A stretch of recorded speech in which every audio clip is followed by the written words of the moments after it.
Hey guys, and welcome back to the Unfiltered Gamer Kickstarter board game review. Today's game up on the tabletop is called Mortals, Descent of the Gods. Mortals, Descent of the Gods is for 2 to 5 players, and in Mortals you are playing as a once god. Gods that are no longer gods, people like Thor and Isis and Hermes and all those kind of people. They were once gods and they were no longer, now they're more like mortals, right? And you're trying to defeat Death, and Death has unleashed his minions in this like mansion-like estate, and you are going to start in a certain space, and you're going to be trying to destroy these portals that are located in all the different tiles. If you're able to destroy all the portals on every single one of the tiles before the 10th round, or depending on the number of players, less rounds, then you are going to be able to win. However, if you don't, then the boss is going to spawn. The boss is very difficult, and there's tons of different types of the Kraken and Cerberus and Death himself, even if you'd like to play against him. And you're going to try and defeat him. If you can do that, you win. However, if one player dies before the boss spawns, you lose. Or if the boss spawns and he's able to kill everybody, you also lose. And that is how you play it. Let me go ahead and show you how it looks.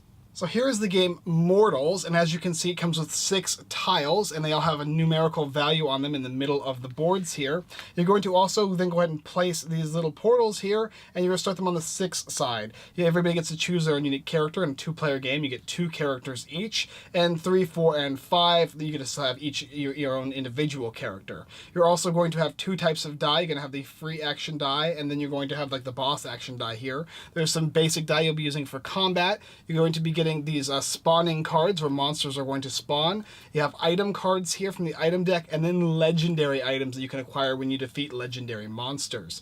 You're also going to be getting 2 different types of basic minions, as well as a bunch of different bosses. I think there's 16 in total. You get things like the Griffin and the Sphinx and so on and so forth, as well as 4 different unique bosses. You've got like the Kraken, you've got Cerberus, and then you've got Death himself, another scary dude. You're also going to be getting character boards, as well as character standees for each character, and a boss board, which indicates his health, as well as his abilities that will occur throughout the game, as well as abilities that will pop up as you're drawing cards in the monster deck. You're going to be getting a rule book, as well as the box itself, and a couple other unique dice for the health of legendary monsters, and that is what is included in the game. So to begin, everybody's going to select their character and set up the board so that all of the different unique tiles have their little portal markers on them, as well as indicating there's 2 different little things here. You got your XP meter, which starts over here on the far left-hand side at 0, as well as your health tracker, which starts at the top of the track, depending on the number of health you have. You're also going to have different abilities here. You have your basic attack, you're going to have your God mode ability, as well as your free action ability here, which you'll acquire after you gain 10 experience. On your turn, you get to do 2 different types of things. You get to perform your actions, and you get to do your movement. Movement is usually going to be 2 spaces, and actions is usually going to be 2 actions. When you move a space, that counts as 1 movement, and you move another, that would be your second action, second movement. And then you can perform actions in between or in any way you do see fit. On your actions, you can simply trade any legendary items or trade for free any basic items. You can attack monsters, and depending on if you're a basic melee fighter, like this guy here, Thor is, he can fight at 0 spaces away, so any monsters on his current tile, or somebody more like Isis, where they can fight 1 to 2 spaces away as a ranged ability. And you can also do a breakaway. Now there's things called mob rule, which means if you're in a space with mobs, if you want to escape from them, you're going to have to take a point of damage for leaving that space. However, if you use your breakaway action, it won't cost you a point of damage. And because health is very, very scarce in this game, that becomes a very useful action. On your turn, you perform those actions and or movement for each individual character, and then your next player is going to do that as well. And when both action and movement is done for all the characters in the game, you're going to progress to another phase. To begin the game, you're going to spawn monsters, and it'll be based off of the spawning deck and number of players in the game. So in a 4-player game, you're going to have 4 characters, and for every character in the game that you have is going to be a card you're going to draw, and a monster is going to spawn. You're going to roll dice equal to the number of monsters that you're spawning, and then place those monsters onto the corresponding tile indicated on the numerical value where you'll be placing the monsters. Then, after you've done that, the spawning phase, you do your character action phase, then you're going to move on to the monster phase, in which the monsters will move. Monsters have different amounts of actions, and an action for a monster is simple. It's either to move, which will cost them an action, or to fight, and which will cost them an action. You can only fight, a monster can only fight if it's on your space, and if not, it has to move towards the closest player in line of sight. So a little unique tactic is making sure a monster sees you and you're far away. However, you could be closer to the monster, but if it can't see you, it only chases after its farthest monster, which gives you a little bit of a kiting ability. But the idea is once the monster gets to that space, if it has any remaining actions, it's going to do damage to you based on the number of actions it has left over. You're trying to destroy these little seals in the game, and if you can destroy them all, you're going to be the winner. And if you don't by the 10th round, or depending on the number of players, it'll be a different amount of round based on this round tracker, then the boss will spawn, in which you have to kill the boss. Let me go ahead and show you a couple turns of play. Okay, so back to the game now itself. We're going to go ahead and put our characters in a location on the board by rolling this die here. We roll the 6, so we're going to look on the board for the 6, and these are all randomly placed. The 6 is over here. So now we're going to take all of our characters and find the space in which it has the crater, which is over here in the corner. So I'm going to take all the characters and put them over here, and move the character boards aside. Once I've done that, now we're going to go ahead and spawn monsters, and there's a 4-player game, or it has 4 different characters in the game, so we're going to spawn 4 monsters by simply flipping these things over here, just like this. And then you're going to roll die. You're going to roll die equal to the amount of monsters in play, which are going to be these 3 here. And then you're going to spawn them on the locations based on how you want to indicate them. So if you want these guys to go on the 2, you put it next to the 2, and 6, 6, and 5, 5. You're then going to pull them from the pool of monsters and put them on that specific location. So we have 1 lich, so we take that, we put it on the 2 location, which we look on the board here, which is right here, and place it just like that. The 6 for another lich. Look on the board, there it is, and 5 ghouls. Wow, a lot of ghouls here. And we're going to go ahead and put that on the 5 location, which will be right over here. Now that we've gone ahead and done the spawning, the last thing we do during this phase, if there's any bosses, you would do the same thing with them. Otherwise, though, you're going to get the symbol here, and you would look at the howl meter on your monster and do what it says. It says all monsters move 1 space. To the closest player, I would imagine. And so all the monsters would move a space to the closest player. However, I don't know if they do that on the first round of the game. They probably do, though. And so in this case, they'd all go here, this guy would go over here, and this guy would go right there. After that is taken care of, you move all the dice off and take this card and get rid of it. And now it's the player's action phase. And players can do, in any order they want, the movements and actions. So we go ahead and look at Isis over here. Isis here has an attack, and it has a 1 to 2 range. It tells you how many die you need to roll, what number you need to make, which is a 2+, and how much damage it does, which is 1 damage. This attack also ignores walls, so any walls in the game, you can ignore the fact that they are there and do damage to things like this little portal here, or the monsters across the way. So Isis would be over here, and he's going to be attacking this monster here. So she's going to go ahead and roll her 2 die, these 2 right here, get a 2+, and if she does, she kills 1. She would kill 2 in the area if she could. Then she can go ahead and take her movement. Maybe she goes 1, and then she goes 2, and then she can attack again if she'd like, and she's going to attack this portal here. She'd roll the die. She got a 3 and a 1, so the 3 would do it, bringing this portal from 6 down to 5. And if she destroys this portal, or anybody destroys this portal, then everybody's going to gain 3 experience points, which is really, really nifty. Everybody else is going to take those actions as well. Maybe Thor is going to move his 2 points of movement, and he will do his 2 points. And he would attack as well, and his is basically roll 2 die and do damage for each 3+. So let's see what he gets. 1, 2, 3, bringing it down to 2. And finally, this guy over here, he's ranged, so he actually gets, let's see what he does. He does roll 2 dice, 1 damage for each 3+. Also, attacks ignore line of sight. That's pretty sweet. Okay. 3+, 1, 2. And 3. Easy peasy, destroying this portal here.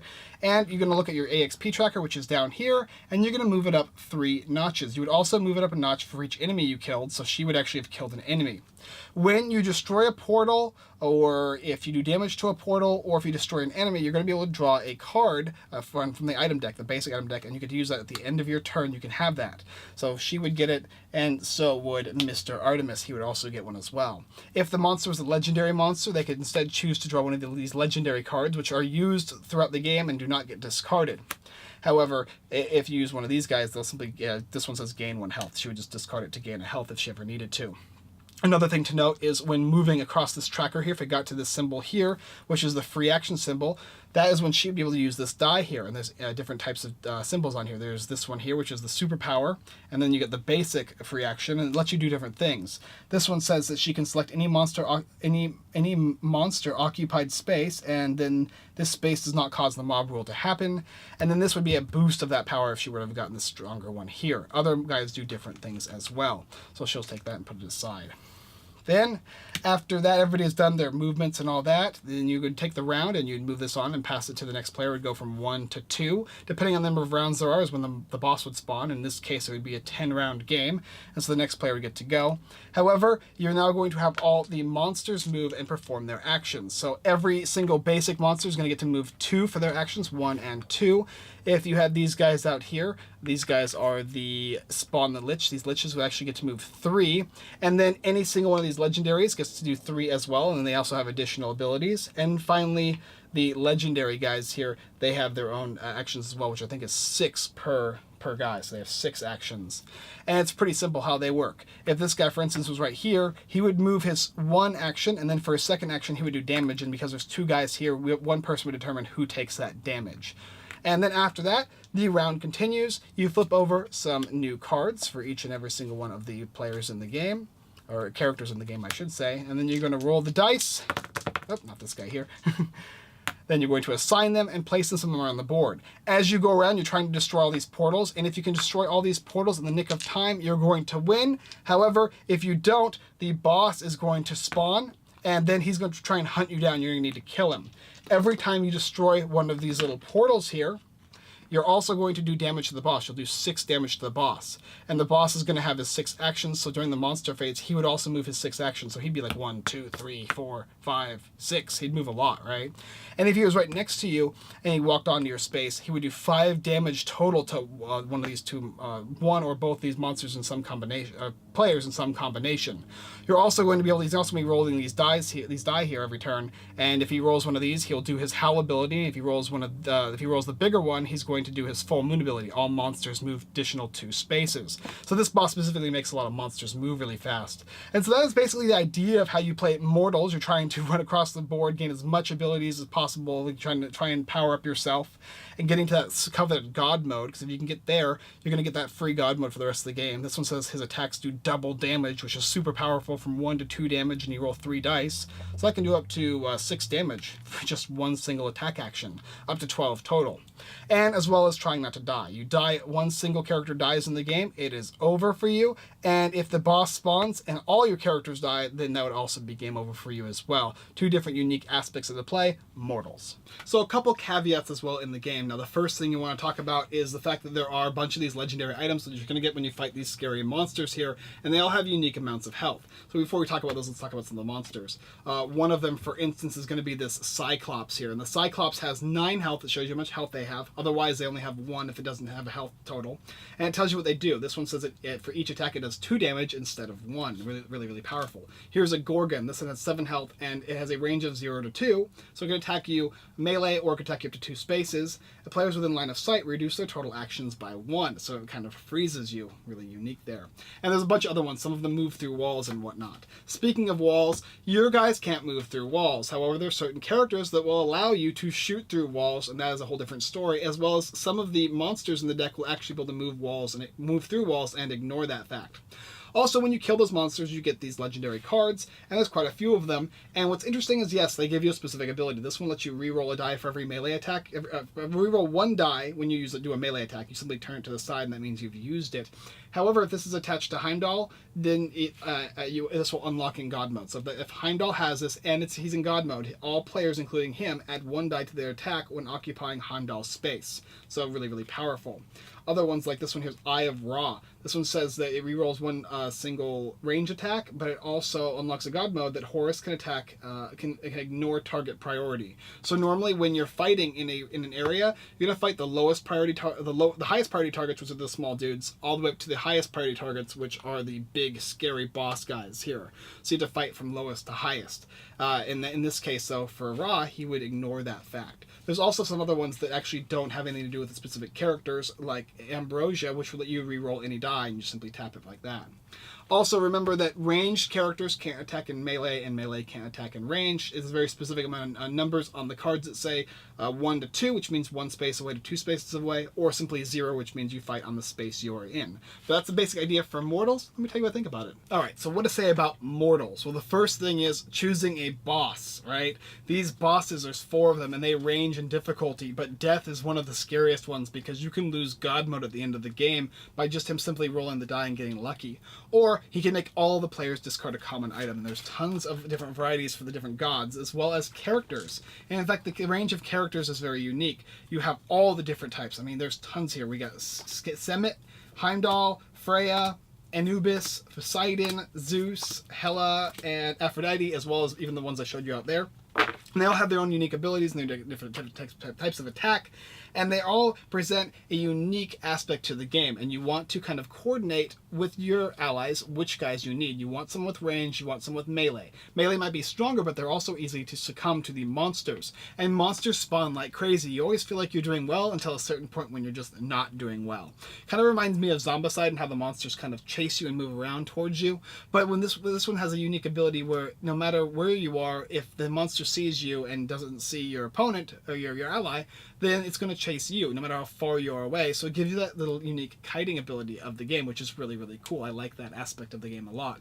Also, the unique spawning aspect of the game, in which sometimes you're going to get a bunch of bosses spawn all at once, or you're just going to get a ton of minions. And it's very powerful because you're not likely to be able to run away from them very often. The only way you can do that is if you're very strategic in how you place your units. So think of it as similar to a Zombicide game, but with the same unique goal of always trying to destroy these portals. And the portals are always going to be guarded by monsters. And if you can't do that, then the big bad spawns. And the big bad is really a big bad. The common items are okay. They do help you throughout the game, but they're very simple to get and very easy to use. Some of them just involve re-rolling a single die, while other ones only let you re-roll a die that is used for a specific type of attack.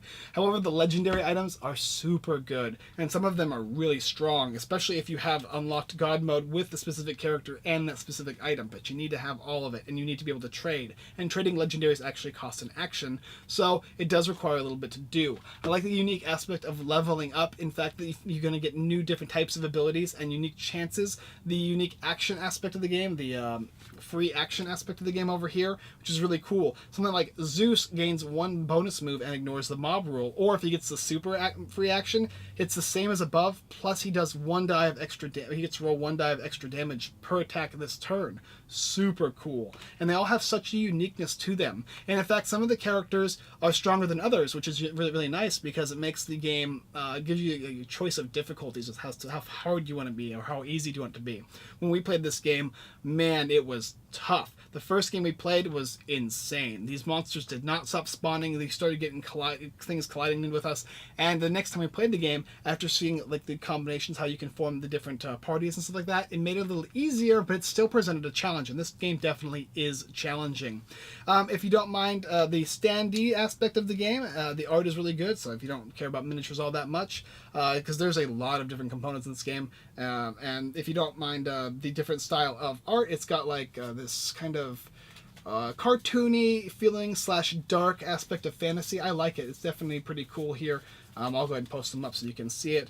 A really unique little aspect, as well as the different tile placements. There is no backside of them, at least not for the prototype that I have, but it does have the aspect of the board's always going to be changing no matter how you play it. However, the scenario is pretty much the same. It's going to be going around trying to destroy all the different little portals in each room, and if you can do that, you're going to win. I don't know if that's going to be changed or not, but that is just what I had played, and it was fun. How much replayability is in there? I'm not sure. I think it's going to be based on the gamer. If you like dice chucking games and enjoy the strategic tactics of this type of game, kind of like the Zombicide style feel, you're definitely going to like this game. I would definitely recommend checking it out, especially if you like, oh man, they got so many different like components too, like the round trackers here, all the different character selection, really, really cool. I never had a dull moment when I was playing this game. In fact, I was always on the edge of my seat because I always said I was going to be killed at any moment. And in fact, most of the time, we were killed. I think we only won 1 of the mini games we played. So it is fairly challenging. And if you like a challenge, you're going to like Mortals.